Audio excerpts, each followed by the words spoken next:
এখন বাজছে রাত্রি 2টো আর আমার পেয়েছে খুব বেশি খিদে। তো ঘুম থেকে উঠে পড়ে এসে সোজা চলে এসেছি রান্নাঘরে। ঠান্ডা প্রচণ্ড বেশি, রাত 2টো বাজছে আর এখন পেয়েছে আমার খিদে। রাতের বেলায় আমি খাইনি, সবাই খেয়ে নিয়েছে, ভেবেছিলাম থাক খাবো না, একবারে সকালবেলা উঠেই খাবো। তো সকালবেলায় উঠবো কি, রাত আর পার হলো না, এখন আর্ধেক রাতে পেয়েছে এত পরিমাণ খিদে। তো রান্নাঘরে এসে দেখলাম সেরকম কিছুই নেই, আছে সামান্য পরিমাণ ডাল, অল্প একটু ভাত, অল্প একটু আলু সিদ্ধ। তারপরে এখন কি করব, এই যে একটা আলু কেটে এখন ভাজা বসিয়েছে। এদিকে সকলে ঘুমিয়ে গেছে, আমিও ঘুমিয়ে গেছিলাম। এক ঘুম দিয়ে উঠে এসে এরকম মাঝে মাঝে আমার হয়, এরকম আর্ধেক রাতে খিদে পেয়ে যায় যখন রাতেরবেলায় ভাবি যে খাবো না।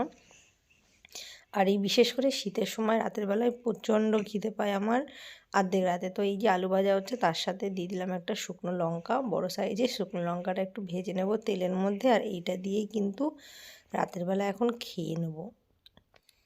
তো লঙ্কাটা ভাজা হোক, আলুটাও একটু সিদ্ধ হোক, ঢাকা দিয়ে দিলাম। আর করছে কিন্তু খুব ঠান্ডা। আর এখানে দেখো দেখাই, আর দুপুরের মানে দুপুরবেলার যে রান্না রয়েছিল রাতের বেলায় খাওয়া দাওয়ার পরে ব্যাস, অল্প একটুখানি ভাত, একটু আলু সিদ্ধ, আর হচ্ছে হয়তো 2 পিস বেগুন ভাজা রয়েছে, আর এই যে রয়েছে একটু করে ডাল। তো এখন ভাবছি এটা দিয়েই হচ্ছে খেয়ে নিই, তারপরে ডালটা দেখি খেলে খাবো। আর এই যে রয়েছিল 2 পিস পিঠে, তো হচ্ছে ভাবছিলাম যে পিঠেটাই খেয়ে নেবো। তারপরে ভাবছি আবার পিঠেটা যতক্ষণে গরম করবো তার দিয়ে ভালো একটা আলু ভেজে 2টো ভাত খেয়ে নিই। এই শীতের সময় রাতেরবেলা এমনি ভাত অতটা খেতে ভালো লাগে না, কিন্তু আজকে কেন জানি খুব ইচ্ছা হচ্ছিলো যে না, এখন একটুখানি ভাত খেলে মনে হয় ভালো হতো। আর খাইনি, যে সেই দুপুরবেলা খেয়েছি সেই 12টার সময়, আর সন্ধ্যাবেলা থেকে আর কিছুই খাওয়া হয়নি কাজ বাজের জন্য। তো রাতের বেলায় খাবো খাবো ভাবতে ভাবতে তারপরে হচ্ছে ঘুমও এত পাচ্ছিলো, ঘুমিয়েই পড়লাম। তো এই যে আলুগুলোকে নাড়িয়ে চাড়িয়ে একটুখানি ভেজে নিচ্ছি, আর ভাবছিলাম যে একটুখানি আটায় মেখিয়ে নিই যতক্ষণ আলুটা ভাজা হোক আস্তে আস্তে করে। আলুগুলো চাক করে দিয়েছি, ভাজাটা হতে একটু টাইম লাগবে, যদি বেশি গ্যাস বাড়িয়ে দিই ভাজা হয়ে যাবে কিন্তু ভিতরে কাঁচা থেকে যাবে, তার জন্য ভাবলাম গ্যাসটা স্লো করে দিই। তো অতক্ষণে আমি হচ্ছে চলো একটুখানি আটা মেখে নিই। তো আটাটা মেখে নিলে ভালো হবে। তো কালকে বাচ্চাদের যেহেতু স্কুলও আছে সকালে, আর এই যে ভাতটা আমি বেড়ে নিচ্ছি, তো আলুটাও ভাজা প্রায় হয়ে গেছে। তো দেখো অল্প একটুখানি করেই ভাত আছে, আমার ভাগের ভাত কটাই রয়ে গেছে। আর আজকে কিন্তু রান্না করা হয়েছিল এরকম স্টিমে রান্না করেছিলাম, মানে ভাতের ফ্যানটা ঝাড়ানো হয়নি।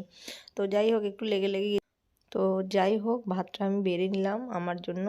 তো এখন রাতেরবেলায় খিদে পেলে কি করা যাবে, অর্ধেক রাতে, তাই না? আর আমার জন্য তো এখন কেউ উঠবে না, উঠে কেউ আর বানিয়ে দেবে না, আমাকে নিজেকেই করে খেতে হবে। আর এই শীতের সময় রাতটা যেহেতু অনেকটা বড় হয় না, খিদেও কিন্তু পেয়ে যায় রাতেরবেলা না খেয়ে ঘুমোলে। আর আমি না শীতের সময় না, মানে এত ঠান্ডা লাগে খেতে ইচ্ছা করে না। আর এই যে 3 পিস ছিল বেগুন ভাজা, আর এই যে কথা বলতে বলতে আলু ভাজাটা হচ্ছে, ভাত বেড়ে নেওয়ার পর আটাটাও মেখে নিলাম, সাইডে ভাত বেড়া রয়েছে। আর কালকে সকালে স্কুল আছে, ভাবলাম যখন উঠেই পড়েছি আটাটা তাহলে মেখেই রেখে দিই সুন্দর করে। তো আটাটা সুন্দর করে মেখে নিলাম, মেখে রেখে দেবো, কালকে হচ্ছে স্কুলে টিফিনে তাড়াতাড়ি করে উঠে রুটি বানিয়ে দিতে পারবো। না হলে আটা মাখতে গেলে না সেই ঠান্ডার মধ্যে সকালবেলা খুব কষ্ট লাগে। তাও মেখে নিই, কিন্তু হচ্ছে এই যে দেখো আলু ভাজা হয়ে গেছে। আটাটা চলো সরিয়ে রাখি, আটাটা একটা কন্টেনারের ভিতরে রেখে ফ্রিজের মধ্যে রেখে দেবো, বাইরে রাখলে খারাপ হয়ে যাবে।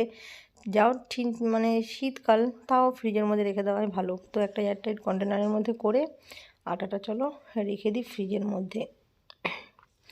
আর এদিকে ভাতটা বেড়েও নিয়েছি, খিদেও পাচ্ছে। যতক্ষণ আলু ভাজা হতে হতে আমি ভাবলাম আটাটা যখন মাখছি তাহলে মেখেই ফেলি।